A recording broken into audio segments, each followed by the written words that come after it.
नमस्कार दोस्तों, मैं साक्षी गुप्ता अभी जस्ट मैं कोर्ट से आई हूँ और मैंने कुछ चीज़ें फ़ील की जो मुझे लगा कि मुझे आप लोगों से बात करना चाहिए। एक एडवोकेट के तौर पर मैंने अब तक बहुत सारी चीज़ों को ओपन अप किया है आप लोगों के सामने कि कोर्ट में चीज़ें किस तरह से होती हैं और किस तरह से कई बार निर्दोष क्लाइंटों को बेवकूफ़ बनाया जाता है। ठीक है? निर्दोष क्लाइंटों को जस्टिस के लिए सालों साल तक वेट कराया जाता है। मैंने बहुत तरह के इश्यूज़ पर बात की हुई है कोर्ट से रिलेटेड, इंडियन कोर्ट से रिलेटेड, इंडियन जुडिशरी से रिलेटेड। अब आज मैं आप लोगों से एक ऐसे मैटर पर बात करना चाहती हूँ जिस पर फोकस करना बहुत ज़्यादा ज़रूरी है। कोर्ट की दुनिया में मैं लगातार एक चीज़ नोटिस कर रही हूँ कि हर किसी को हर किसी से प्रॉब्लम है। मतलब कि आप अगर ध्यान से देखो तो एक वकील को क्लाइंटों से भी प्रॉब्लम है, एक वकील को सीनियर वकील की बात कर रही हूँ, एक सीनियर वकील को जूनियर से भी प्रॉब्लम है, एक सीनियर वकील को क्लाइंटों से भी प्रॉब्लम है और एक सीनियर वकील को जस्टिस और जजेस से भी प्रॉब्लम है। मैंने देखा है। मतलब कई बहुत सारे एडवोकेट्स ऐसे होते हैं जो जस्टिस को, जजेस को प्रॉपर लगातार बोल रहे होते हैं कि यार वो जज अच्छा नहीं है, यार वो जस्टिस अच्छा नहीं है, ठीक है? इस जज को नहीं होना चाहिए, ये जज अच्छा नहीं है, ये जस्टिस अच्छा नहीं है, ठीक है? इसके बाद क्लाइंट्स जो हैं, क्लाइंट्स का भी अरे क्लाइंट इस तरह के होते हैं, क्लाइंट उस तरह के होते हैं, क्लाइंट ऐसे होते हैं, क्लाइंट वैसे होते हैं। और अपने साथी वकीलों से भी उनको परेशानी रहती है। सीनियर अपने बराबरी के वकील होते हैं या अपने से नीचे के जो वकील होते हैं, जूनियर वकील, उनसे भी उनकी दुश्मनी होती है कई-कई बार। दुश्मनी नहीं बोल सकते लेकिन उनका मनमुटाव होता है। तो ओवरऑल अगर देखा जाए तो इनके भी दुश्मन हैं और इसी इसी पूरे सेक्टर में हैं। फिर क्लाइंटों को भी बहुत सारे सीनियर वकीलों से दिक्कत होती है, बहुत सारे जूनियर वकीलों से दिक्कत होती है, बहुत सारे जस्टिसेस से दिक्कत होती है, बहुत सारे जजेस से दिक्कत होती है, राइट? अपोजिट पार्टी से दिक्कत होती है, ऑब्वियसली उनको दिक्कत होती है तभी तो वो कोर्ट आते हैं। फिर इसी तरीके से हम जूनियर वकील आते हैं, हमको सीनियर वकील से भी दिक्कत होती है, कई बार हमको जजेस और जस्टिस से भी दिक्कत होती है क्योंकि वो हमें उतना सीरियसली लेते नहीं हैं। जब हम अपने आप को रिप्रेजेंट करते हैं कोर्ट में एज़ एन एडवोकेट स्टार्टिंग में शुरू-शुरू में, तो हमको बहुत सीरियसली नहीं लेते हैं, कई जजेस डाँट देते हैं, कई जस्टिसेस डाँट देते हैं। और इसी तरीके से जस्टिसेस को, जजेस को भी दिक्कत होती है एडवोकेट से। चाहे वो सीनियर एडवोकेट्स हो, चाहे जूनियर एडवोकेट्स हो। जूनियर एडवोकेट्स बिना ढंग से काम सीखे बगैर उनके सामने अपीयर हो जाते हैं, वो उनको समझ नहीं पाते हैं, ना वो अपनी बातें उनको अच्छे से समझा पाते हैं, उसका उनको हमेशा दुःख रहता है। साथ ही साथ सीनियर एडवोकेट्स हैं, उनके साथ भी उनकी अपनी कुछ ना कुछ इश्यू हो ही जाते हैं क्योंकि ये बोलते हैं कि मैं ज़्यादा एक्सपीरियंस्ड हूँ, मैं समझा रहा हूँ तो वो करेक्ट है और जज बोलता है कि नहीं, मैं यहाँ पर ऐसे तो नहीं बैठा हूँ ना, मैं अगर बोल रहा हूँ तो ये करेक्ट है। तो कई बार इन लोगों की भी आर्ग्यूमेंट्स हो जाती हैं, ठीक है? जस्टिस, जजेस और सीनियर एडवोकेट्स की। अब इसके बाद क्लाइंट्स जो हैं, ठीक है? जूनियर एडवोकेट को क्लाइंट से भी कई बार दिक्कत होती है कि भैया मैंने काम तो किया लेकिन इसने पैसे नहीं दिए, ठीक है? इसने मेरे को हल्के-फुल्के में लिया क्योंकि मेरा चैम्बर नहीं है, क्योंकि मेरा ऑफिस नहीं है तो ये मेरे को सीरियसली नहीं लेता है, ठीक है? सीनियर एडवोकेट से भी हमको कई बार दिक्कत होती है कि हमको स्टाइपेंड ढंग से नहीं देते हैं, हमको बंधुआ मजदूर की तरह काम कराते हैं एंड ऑल। अपने जूनियर साथियों से भी हमको परेशानी होती है क्योंकि वो बहुत ज़्यादा ओवर एक्सट्रीम ईगो में रहते हैं और कई बार हमको भी अपने ईगो सैटिस्फैक्शन के लिए यूज़ करते हैं अगर हम सीधे-साधे जूनियर वकील हैं तो। तो अपने जूनियर साथियों से भी हमको दिक्कत होती है। तो यहाँ पर कोई भी इंसान विक्टिम नहीं है, एक चीज़ मुझे ये समझ में आ गया है। इवन मैंने अभी देखा कि बार काउंसिल ऑफ इंडिया से भी बहुत सारे वकीलों को दिक्कत है, लेकिन अपने पर्सनल कॉज़ के लिए है, अपनी पर्सनल परेशानियों के लिए है। वकील, जजेस, क्लाइंट्स सबको अपनी पर्सनल परेशानियों को लेकर दिक्कत है एक-दूसरे से, ध्यान से देखा जाए। और मैं इस चैनल पर बात करती हूँ कि जुडिशियल करप्शन को हम खत्म करेंगे। कैसे खत्म करेंगे? अवेयर होकर खत्म करेंगे, जागरूक होकर खत्म करेंगे। कैसे जागरूक होकर हम कैसे खत्म कर सकते हैं? जब हम चालाक रहेंगे, अलर्ट रहेंगे, हमारे साथ जो हो रहा है, उस चीज़ के खिलाफ हम आवाज़ उठाएँगे कि नहीं ऐसा नहीं, आप हमारे साथ ऐसे नहीं कर सकते, आप हमारे साथ ऐसे नहीं कर सकते। We will speak against the wrong. उस पर्टिकुलर पॉइंट में सामने वाले के अंदर डर पैदा होना शुरू हो जाता है। जैसे अभी मैं अहमदाबाद से दिल्ली की तरफ आ रही थी, मुझे एक वॉल्वो बस लेनी पड़ गई। वॉल्वो बस का मुझे आइडिया था नहीं। उसने बोला 1850 रुपए लगेंगे आपको वहां तक पहुंचने के लिए। मैंने बोला 1850 मुझे समझ नहीं आ रहा भैया। 1850 किस हिसाब से आप ले रहे हो? ठगने के लिए मैं ही मिली थी। मैंने इतना लाइन बोल दिया बिकॉज मैं कॉन्शियस थी कि कहीं ना कहीं ये जो प्राइवेट बस वाले होते हैं ये ठगते हैं, ये बेवकूफ बनाते हैं। तो मुझे नॉलेज नहीं भी थी पैसे की, still I have said this thing. और मैं उसका रिएक्शन देखना चाहती थी कि उसका रिएक्शन क्या आएगा। वो अपने ऑफिस से बाहर आकर बोला कि मैम हम गुजराती हैं, व्यापारी हैं, हम ठगते नहीं है किसी को, ठीक है? थोड़ा सा ईश्वर का लिहाज कर दो। ₹1850 मैं एकदम जेन्युइन प्राइस बोल रहा हूँ, 1850 ही है। और इतनी अच्छी सर्विसेज है ना, अभी बस में जाकर आप रियलाइज करोगे कि आपने इतना मेरे को जो बोला आप कि ठगने वाला, ये वर्ड आपने कितना गलत बोला। मैंने बोला जाने दो, थोड़ा सा उसका दिल दुखा, थोड़ा सा उसको एक्स्ट्रा सफाई देना पड़ गया, थोड़ा मुझे 4 बातें सुननी पड़ गई, लेकिन उसके रिएक्शन के जरिए मुझे एटलीस्ट ये तो पता चला कि ये ₹1850 जो है ये जेन्युइन है।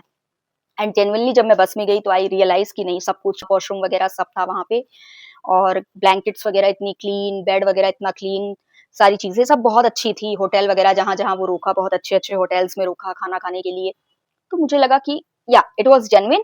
प्लस उसका रिएक्शन भी इस चीज को बता रहा था कि जितना वो एफर्ट पुट कर रहा था कि नहीं आपने मुझे ऐसे कैसे बोल दिया, थोड़ा सा ईश्वर का तो खौफ कर लेती। तो इस तरीके का जो ये रिएक्शन था, ये काफी हद तक मुझे क्लैरिटी दिया कि या that particular 1850 rupees was genuine, क्योंकि मैं अनजान थी, मुझे कोई गाइड करने वाला नहीं था। तो इसी तरीके से क्या होता है ना, अब क्योंकि बस मुझे सिर्फ एक अवेयरनेस थी कि हाँ भाई प्राइवेट बसेस वाले बेवकूफ बनाते हैं, सिर्फ एक सिंगल सी अवेयरनेस थी, और without any information, without any guidance, मैं जेन्युइन अमाउंट पे करके आई। और अब तक मैंने जितने लोगों से पूछा कि 1850 रुपीज जो मैंने दिया है अहमदाबाद टू दिल्ली आने का, इतनी बढ़िया एयर कंडीशनर बस में, स्लीपर बस में, तो वो मैं जेन्युइन दी हूँ कि नहीं, सबने कहा जेन्युइन अमाउंट था। और उस 1850 रुपीज में भी उसने मुझे ऑटो करके दी करीबन 15 किलोमीटर के लिए, जहां पर बस आने वाली थी, मेन बस आने वाली थी, मेन बस स्टॉप था, वो ऑटो भी उसने प्रोवाइड करवाई उसी 1850 में। तो आप एक तरह से सोचो कि ये जो अवेयरनेस है ये काफी हद तक आपको विदाउट एनी सपोर्ट बेवकूफ बनने से बचा देती है। तो अवेयरनेस यही काम कर रही हूँ इस चैनल पर, अवेयरनेस फैलाने का। अगर आपको पता रहेगा कि इस पॉइंट पर धोखा होता है, तो वहां पर आप अपना खुद का ब्रेन ज्यादा से ज्यादा यूज करके और आप आगे बढ़ोगे। अगर आपको कोई गाइड करने वाला भी नहीं रहेगा, आपको नॉलेज भी नहीं रहेगा, स्टिल आप साइकोलॉजिकल तरीके से सामने वाले को डील करके उसका जेन्युइन अमाउंट ही आप उसको पे करोगे, या उसके जेन्युइन एक्शन के लिए उसको एक बोल सकते हो कि आप उसको उस जोन में आने के लिए मजबूर करोगे कि वो जेन्युइन एक्शन ले आपके लिए। तो ओवरऑल मैं बस यही चीज कहूंगी, विक्टिम कोई भी नहीं है। बहुत सारे ऐसे क्लाइंट हैं जो बहुत दुष्ट हैं, अच्छे एडवोकेट्स का नाजायज फायदा उठाते हैं, अच्छे जजेस का नाजायज फायदा उठाते हैं। बहुत सारे ऐसे दुष्ट, आप जैसे क्लाइंट आप बोल रहे हो अच्छे जजेस का क्या नाजायज फायदा उठाते हैं, मैं उस इंसान की बात नहीं कर रही जो अच्छा है। यहाँ पर अननेसेसरी जो अच्छे खासे क्लाइंट्स हैं वो नाराज नहीं होंगे। मैं बहुत ही दुष्ट किस्म के क्लाइंट्स की बात कर रही हूँ, जो कि जजेस की हत्या तक करवा देते हैं जरूरत पड़ने पर, पॉलिटिकल पार्टीज के साथ मिलकर, पॉलिटिकल कुछ बड़े बड़े पॉलिटिशियंस के साथ मिलकर जजेस की हत्या भी करवा देते हैं, जस्टिस की हत्या भी करवा देते हैं। मैं ऐसे क्लाइंट्स की बात कर रही हूँ, ऐसे दुष्ट टाइप के क्लाइंट्स की बात कर रही हूँ, ठीक है।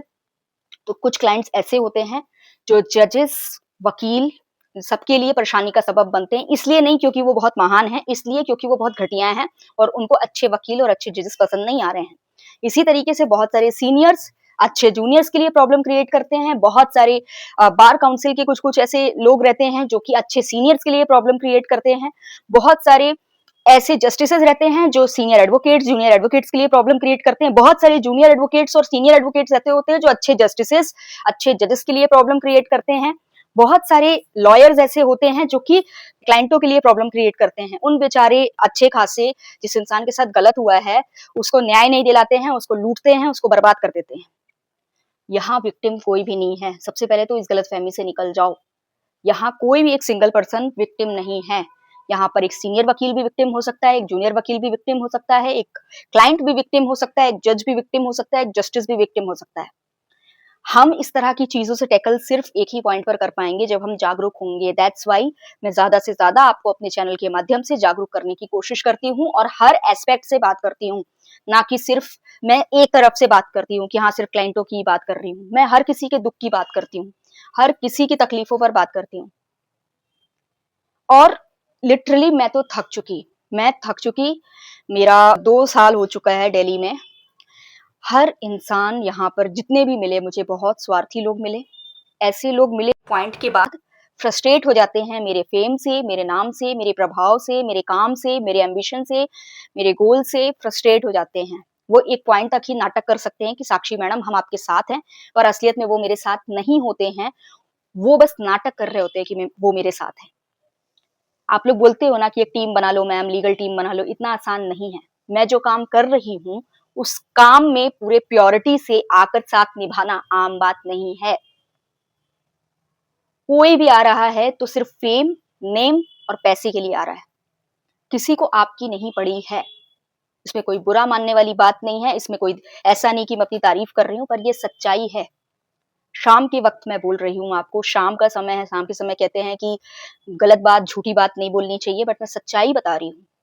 मैं थक चुकी हूँ अपने ईमेल्स के ज़रिए, इंटरनेट वर्ल्ड में, ऑफलाइन वर्ल्ड में ऐसे लोग ढूँढते-ढूँढते जो जेन्युइनली मेरे एम्बिशन को सपोर्ट करना चाहते हैं। आज तो मैंने कोर्ट में एक ऐसे व्यक्ति को जो कि मेरे एम्बिशन को बहुत सीरियसली सपोर्ट कर रहे थे, उनको मैंने देखा कि वो मुझे डिफेम करने की कोशिश कर रहे थे, वहीं सारे लोगों के बीच में। देन आई रियलाइज़ और मैंने उनकी बहुत सारी कन्वर्सेशन भी ऐसी सुनी चुपचाप, ऐसा मोबाइल में मैं काम कर रही थी and I was observing him and what I realised that no, Sakshi you have to stay away from them. मैं लिटरली बता रही हूँ आप लोगों से, मैं भोले बाबा के दम पे जिंदा हूँ। मैंने अपनी जिंदगी बाबा के हाथ में दे दी है, शिव बाबा के हाथ में दे दी है। बट जितना आसान दिखता है, मेरी टीम ट्रूली लीगल की टीम बनाना उतना आसान नहीं है। मैं हर बार एक नया विश्वास करती हूँ अपने सब्सक्राइबर, अपने व्यूअर्स पे जो भी आता है कि चलो शायद कोई मुझे एक अच्छा इंसान मिल जाएगा अपनी टीम के लिए। लेकिन हर बार वो व्यक्ति आकर मुझे एहसास करा देता है कि नहीं मैडम, मैं अपने फ़ायदे के लिए आया हूँ और अगर आप मेरे काम की नहीं हो, तो मैं आपके साथ नहीं जुड़ के काम करूँगा और भाड़ में गए आपके जो ये बेचारे क्लाइंट्स। मुझे उन क्लाइंट्स के लिए नहीं आना है, मुझे अपना करियर बनाने के लिए आना है इस फील्ड में। और मैं ऐसे लोगों को एंटरटेन नहीं कर सकती हूँ। मैं अकेली इस एम्बिशन के लिए खड़ी हूँ और मेरा सपोर्ट सिस्टम बस यही जो 29-30 हज़ार लोग हैं मेरे चैनल पे, बस यही है मेरा सपोर्ट सिस्टम। मैं लगातार अब वीडियोस डालूँगी ताकि चैनल की रीचिंग बढ़े। लेकिन जो मैं बात कर रही हूँ वो बहुत ही जेन्युइन है। मुझे इतना तो समझ में आ चुका है इस 1 साल की जर्नी में, जो मैं बात कर रही हूँ, अगर ये बात 140 करोड़ जनता में कम से कम 100 करोड़ जनता भी मेरे साथ मिलकर बोलने लग गई ना, तो देश में बदलाव ज़रूर आएगा। देश में कोई विक्टिम नहीं है, सबको सुधरने की ज़रूरत है, सबको अपने आप पर काम करने की ज़रूरत है। अभी कुछ एनसीईआरटी में जुडिशियल करप्शन की बात की गई, मुझे नहीं पता वो क्या बात की गई है, पर कोर्ट ने इतना स्ट्रिक्टली बोला कि बिल्कुल आप जुडिशरी को बदनाम करने की कोशिश कर रहे हो। जुडिशरी ऑलरेडी बदनाम है। मैं वो स्टेटमेंट पढ़ के यही सोची कि जुडिशरी ऑलरेडी बदनाम है सर। बस फ़र्क ये है कि कोई मुँह खोलकर बोल नहीं रहा है। जुडिशरी ऑलरेडी बदनाम है और इसका सबसे बड़ा सबूत ये है कि जब तक मैं जुडिशरी को कहीं ना कहीं प्रोटेक्ट करती रही, तब तक मेरे चैनल पर इतना ज्यादा व्यूज नहीं आया। लेकिन जैसे ही मैंने कहा कि कम से कम कोर्ट आओ, जैसे ही मैंने एक डिप्रेसिव वीडियो बनाया इंडियन जुडिशरी को लेकर, तो 2.5 लाख से ऊपर व्यूज आते हैं और बिना बोले मेरे ढंग से 13,000 लाइक्स आते हैं। जबकि मैं अच्छे से अपना चैनल पे जो वीडियो डाल रही हूँ उसको मैं अच्छे से ऑप्टिमाइज भी नहीं कर पा रही हूँ, उसको अच्छे से मैं वो जो कहते हैं ना उसमें एसईओ वगैरह करना, एसईओ नहीं कर पा रही हूँ एंड स्टिल वो वीडियो वायरल। ये इस बात का सबूत है कि जुडिशरी ने देश के लोगों के अंदर कितना ज्यादा डिप्रेशन क्रिएट कर दिया है। अगर जुडिशरी ढंग से काम कर रही होती तो मेरे चैनल का पहला वीडियो जो वायरल हुआ है वो एक डिप्रेसिव वीडियो कभी नहीं होता जो जुडिशियल सेक्टर को लेकर डिप्रेशन दिखा रहा है। आप उस वायरल वीडियो को देख सकते हो, मेरे होम पेज पर फ्रंट पे होगा। तो जो भी है व्हाटएवर, आने वाले वक्त में बस भोले बाबा से यही दुआ है कि जिस एम्बिशन के लिए मैं अकेले चल रही हूँ, उस एम्बिशन में मेरा साथ निभाने के लिए देश की कम से कम 100 करोड़ जनता तो मेरे पीछे खड़े हो। 40 करोड़ की क्या पता, क्योंकि पापियों की कमी भी नहीं है अपने देश में। तो जो भी है, आज के लिए बस इतना ही। होप सो मेरा ये लेक्चर जो भी था आपको समझ आया होगा। आपके अपने क्या पॉइंट ऑफ व्यू हैं, आपकी अपनी क्या राय है, ये आप कमेंट सेक्शन में बता दीजिएगा। वीडियो पसंद आया हो तो लाइक कर दीजिएगा, कोई जबरदस्ती नहीं है, अपनी पसंद से लाइक करिएगा, अदरवाइज मत करिएगा। और चैनल अगर सब्सक्राइब करना चाहते हैं, कंटेंट और भी चाहिए आपको इस तरह के जो खुलकर जहां पर मैं बात करूं आपसे कोर्ट की दुनिया से रिलेटेड, लीगल सेक्टर की दुनिया से रिलेटेड, जुडिशरी से रिलेटेड, तो आप इस चैनल को सब्सक्राइब कर लीजिए। धन्यवाद, आज के लिए बस इतना ही। और अगर कोई बहुत महत्वपूर्ण बात करनी हो तो आप मुझे ईमेल कर सकते हैं। ईमेल अगर आपको जानना है तो आप पर्सनली ईमेल पूछ लीजिएगा या फिर आपको मेरे चैनल के बैनर पर मिल जाएगा मेरा ईमेल आईडी। ठीक है, बैनर करके ऊपर पे दिया रहता है ना, प्रोफाइल के ऊपर चैनल का जो पूरा मेन होम पेज होता है उसके ऊपर पे बैनर लगा होगा, उस बैनर में आपको मेरा ईमेल आईडी मिल जाएगा। तो आज के लिए बस इतना ही, धन्यवाद।